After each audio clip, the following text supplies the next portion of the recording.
जब भी देश और विदेश के अमीर बिजनेसमैन परिवार की बात आती है तो अंबानी फैमिली इस लिस्ट में जरूर शामिल होती है। वैसे ये धीरू भाई अंबानी की सीख, विचारधारा और अनुशासन के कड़े नियम ही हैं, जिन्होंने अंबानी परिवार को अब तक एक सूत्र में बांधा हुआ है।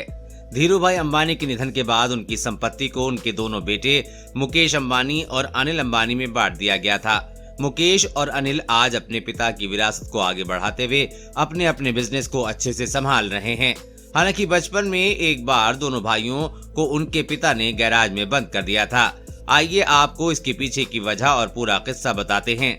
जब मुकेश और अनिल को धीरू भाई ने गैराज में बंद कर दिया था। एक बार मुकेश अंबानी एक्ट्रेस सिमी ग्रेवाल के शो रंडवूज विद सिमी ग्रेवाल में पहुंचे थे।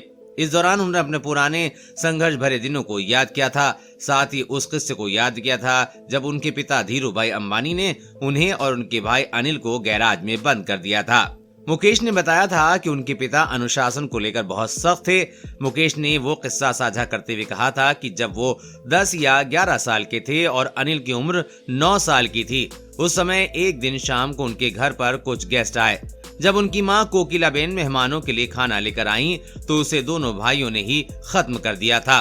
उनकी इस शैतानी को देखकर उनके पिता ने उन्हें शांति से बैठने के लिए कहा था, लेकिन उन्होंने अपने पिता की बातों को नहीं माना और बाद में मेहमानों के सामने ही एक सोफे से दूसरे सोफे पर उछल कूद करने लगे। बच्चों को ऐसे कूदते हुए देखकर उनके पिता बहुत नाराज हुए थे।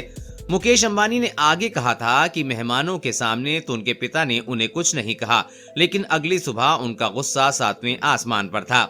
ऐसे में धीरू भाई अंबानी ने अपने दोनों बेटों को सबक सिखाने के लिए उन्हें घर से बाहर जाने के लिए कह दिया था और कहा था कि तुम दोनों भाई आज से गैराज में रहोगे। हालांकि मुकेश और अनिल की मां कोकिलाबेन ने अपने बेटों का पक्ष लेते हुए उन्हें घर से बाहर न भेजने की सिफारिश की, लेकिन धीरू भाई जो अपने नियम और कायदों के अनुशासन को लेकर काफी सख्त थे, उन्होंने किसी की एक न सुनी और अपने दोनों बेटों को गैराज में भेज दिया था। गैराज में रहने के दौरान दोनों भाइयों को सिर्फ रोटी और पानी ही दिया जाता था। मुकेश अंबानी ने ये किस्सा बताते हुए कहा था कि पिताजी की इस सजा के बाद उन्होंने कभी ऐसी शैतानी नहीं की। जब एक कमरे में 9 लोगों के साथ रहते थे मुकेश। इसी इंटरव्यू में उन्होंने अपने उन संघर्ष भरे दिनों को भी याद किया है जब वो एक कमरे में 9 लोगों के साथ रहते थे। हालांकि अपने पिता की दी गई शिक्षा, सबक और सोच की बदौलत आज मुकेश अंबानी मुंबई की सबसे बड़ी और आलीशान बिल्डिंग एंटीलिया में अपने परिवार के साथ रहते हैं। फिलहाल मुकेश के पिता से मिले इस सबक पर आपकी क्या राय है, हमें कमेंट करके जरूर बताइएगा।